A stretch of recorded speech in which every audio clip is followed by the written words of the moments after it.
पिया ने खुद को कमरे में बंद कर लिया। मैंने आपसे पहले ही कहा था ना उलझे इन अमीरों से। क्या करूं? एक तरफ बाबा है और दूसरी तरफ एक मजलूम लड़की। ये सब कागजात काफी नहीं है मुजरिम का जुर्म साबित करने के लिए। कैसे अपने बाबा के खिलाफ जाके कोर्ट को सारे सबूत दे दूं?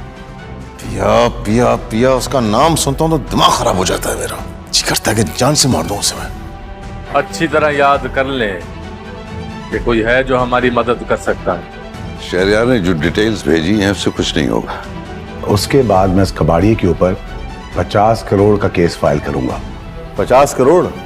दिवाली के सामने मूसा जी की सच्चाई आने वाली है। इलियास जी ये सब कुछ सुन लेगा। मेरा बाप जो सेठ दाऊद के नाम से मशहूर है, यही पहले एक जवारी था मूसा के नाम से। इलियास ये पछताएगा मैंने पिया जी पे भरोसा नहीं किया।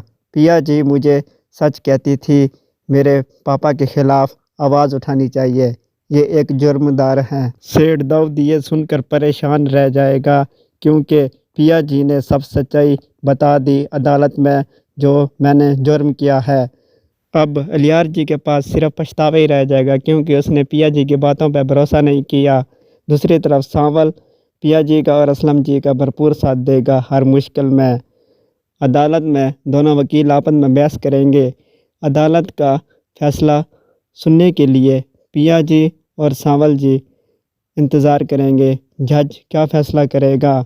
सांवल पिया जी से मोहब्बत करने लगेगा। पिया जी भी सांवल को समझने लगेगी ये मुझसे मोहब्बत करता है। हर बात पे सांवल को घर पे बुला लेगी, उससे बातें करेगी और उससे मशवरे लेगी। जो बात सांवल बोलेगा पिया जी हर हुक्म मानेंगी सांवल जी का।